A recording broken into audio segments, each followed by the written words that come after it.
últimos, digamos, exatamente no dia 8 do mês passado, aliás, desse mês, que foi na véspera do Boi com Viola, eu comecei a ter experiência para ir ligar para o 90, porque eu fui dormir cedo nesse dia, porque tinha que acordar cedo, e eu deitei, eram umas 11 horas da noite, e de repente escutei um barulho na casa vizinha, uma criança gritando para pai, e o cachorro latindo, um barulho danado. Eu levantei e percebi que era uma briga, né? O cara estava espancando a esposa e a filha gritando para pai e tal. Eu peguei e liguei para a polícia. Primeiro, você liga 190, escuta 3 vezes aquela gravação idiota, né? Se você, dependendo do problema, ligue 181, ligue 193, ligue não sei o que. Pô, se eu estou ligando para a polícia, 190, eu quero imediatamente ser atendido por um policial do outro lado, né? 3 vezes ouvi aquela ligação, aquela gravação. Aí ficou mudo depois. Eu desliguei, liguei outra vez. A mesma coisa, 3 vezes a gravação. Aí, por último, atenderam, né? Atendeu, eu contei o que estava acontecendo e fiquei aguardando a viatura. Nesse ínterim, interessante que foi até um pouco engraçado, trágico e engraçado ao mesmo, cômico ao mesmo tempo, porque parou o barulho, né? Parou aquela briga e de repente eu vi que estavam lavando o quintal. Eu falei, pronto, o cara matou a mulher e está lavando para escorrer o sangue na rua. Aí a minha esposa até falou, vou olhar. Eu falei, não vai olhar, vamos aguardar a viatura. Entramos, né?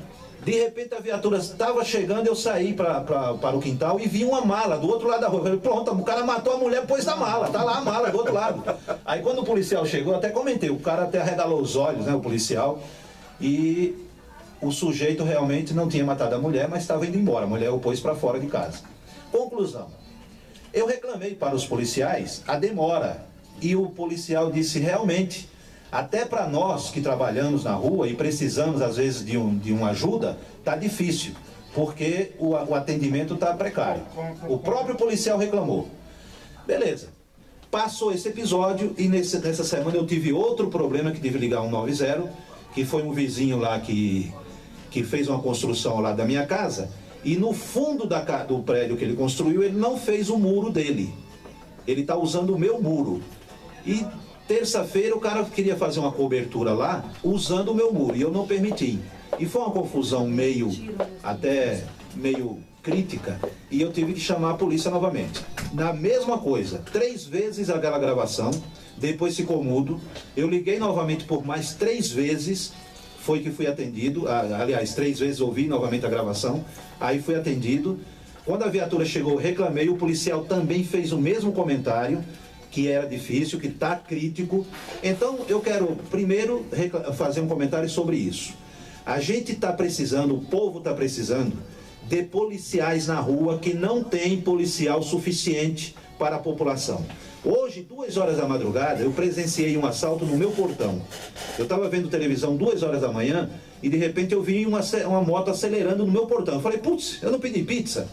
Aí o vitrozinho estava aberto, eu olhei e o cara parado no meu portão, 2 na moto, assaltando um casal que estava passando a pé. Exatamente no meu portão. Eu fiquei de frente a frente com o assaltante, né? Eu só não via o segundo que estava com a arma na mão e assaltando o casal por causa da coluna. Mas o motoqueiro eu vi perfeitamente. Então você vê, o cara numa moto com capacete na madrugada, 2, é para ser parado a todo instante. Infelizmente tem que ser feito isso.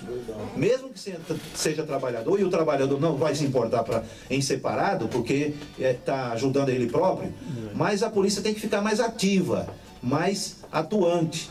E por outro lado, a gente sabe que o policial faz a parte dele, os policiais fazem a parte deles, e na realidade o cara vai preso, no dia seguinte está dando risada e pode vir até a matar esse policial, que a gente tem visto isso frequentemente. Essa semana mataram um investigador de polícia ali no Cangaíba, na frente da esposa e do filho. Então, quando acontece um tiroteio com o filho do governador, aí a gente percebe que tem 10, 15, 20 seguranças em volta, além do carro ser blindado. Mas o povo está aí à mercê da violência. E a violência acontece a todo instante. É na sua porta, de repente, eu dentro de casa, poderia ter sido alvejado aí por um tiro, uma bala perdida. Se o cara atira no casal lá, eu dentro de casa podia ser alvejado e morto, dentro da minha casa, 2 horas da manhã. Como muita gente já aconteceu com muita gente. O pai da Regina Casé foi morto assim, uma bala perdida, ele em casa, dormindo. Levou um tiro na cabeça e morreu. O Cazé, o pai da Regina Cazé. Isso faz tempo. E hoje continua pior ainda. Então, os nossos governantes não estão preocupados com isso porque eles têm seguranças, né? Tem carros blindados, andam com 4, 5, 6 seguranças armados da polícia, que eles desviam, policiais pagam por nós para cuidar da segurança deles, né? E o povo está aí à mercê. É dentro do ônibus, é dentro do carro, é no semáforo, é a pé na rua, é na moto, seja onde for. O bandido está armado, o cidadão desarmado.